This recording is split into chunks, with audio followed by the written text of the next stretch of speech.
शीत दिन आरंभ आपण मैंने बहुत प्रकार परिबा कांजी ता सहित सूप निश्चय भाव में ट्राए करथिबे।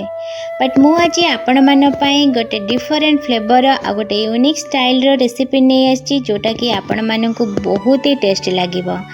एही रेसिपी हेउची पानी कखारु आंबिल जोटा कि उत्तर ओडिशार गोटे फेमस रेसिपी।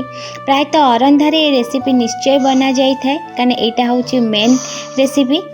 जो मैंने बालेश्वर बारिपदा साइड रो से माने निश्चय रेसिपी जानी थिबे आ घरे निश्चय मध्य बने सारथिबे। बट एई रेसिपी प्रायतः समस्ते जानी नथिबे। मु चेष्टा करिछि आपण मान पाखरे पहुँचेबा पई कि भाबुची ये रेसिपी आपण मान को बहुत ही टेस्टी लागिबो। आ एई रेसिपी को घरे निश्चय थरे ट्राई करिवे। आ ए शीत दिने ए रेसिपी रो एक्चुअली स्वाद गोटे अलग प्रकार खटा मीठा स्वाद सहित टिके चटपटा मध्य रेसिपी आनी देई थाए। कहबाकू गले एटा होची आम ओडिशार परंपरा बा गोटे गाँर स्मृति जोटा कि आमर परंपरा को बुझाई थाए जोटा कि मु चेष्टा करुची आपण मान पाखरे पहुँचेबा पई कि भाबुची ये रेसिपी आपण मान को निश्चय भल लागिबो। एई रेसिपी पई कि मेन इंग्रेडिएंट होची पानी कखारु आ कखारु।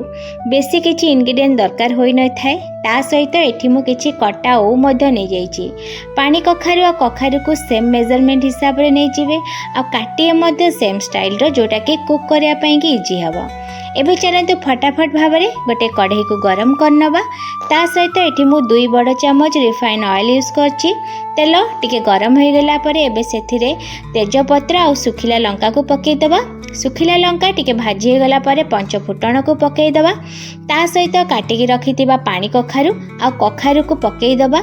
स्वाद अनुसार लूण हळदी को पकई दबा और सब गुड को आमे भल भाव में मिक्स करनबा।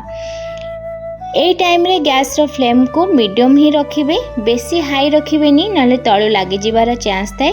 सब गुडी को आपण एका संगे पकई देबे जेमति कि पानी कखारु कखारु आ ओ को मध्य जहा द्वारा कि सब गुडी को एका संगे रे ही कुक होई जिवो।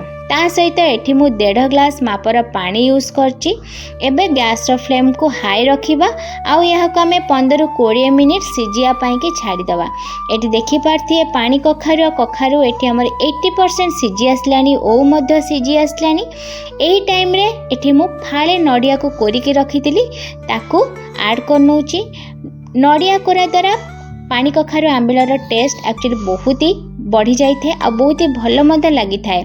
आपण माने चाहिले नडिया को मध्य छोट छोट पीस करे काटिकी पकई पारिबे। ता सहित एठी नडिया कोरा निश्चय भाव में पकेबे। एठी मु चाउल गुंड को ऐड करछि। 2 चम्मच चाउल गुंड रे अल्प टिके पानी मिसेई कि ताको गोटे बैटर बनै देबे आ सेही बैटर को एही आंबिला रे हमें देई देबा जहा द्वारा कि आंबिलार ग्रेवी अंशटा चली आसीबो। आपण माने चाहिले एठी अदा कोरा को मध्य पकई पारिबे जहा द्वारा कि टेस्ट मध्य भल आसीथिबो। काना खट्टा मीठा सहित ता सहित टिके अदार फ्लेवर रहिले खाया पई भल मध्य लागि थाए। एबे यहा को मु आउ 10 मिनिट लो फ्लेम रे कुक होबा पई कि छाडी दोची जहा द्वारा कि आंबिलाटी भल भाव में कुक हे जिवो।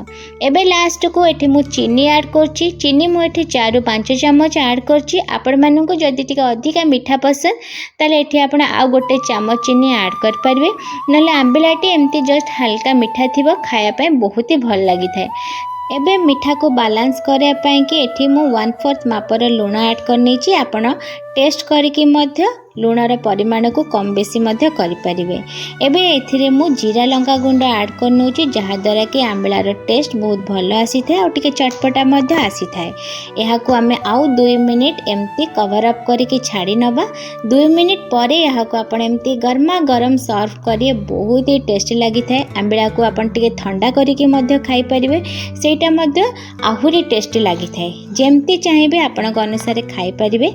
बट एही आंबिला एक्चुअली खाया पे बहुत ही टेस्ट लगी थाए। यह को आपण घरे निश्चय ट्राई करंतु। केमती लागिला मते कमेंट बॉक्स रे कमेंट करके निहाती जणैबे। वीडियोटी भल लागिले लाइक निश्चय करनेबे। चैनल ले नुआ थिले सब्सक्राइब करनेबे। पेज को फॉलो निश्चय करनेबे। रहूची बाय बाय।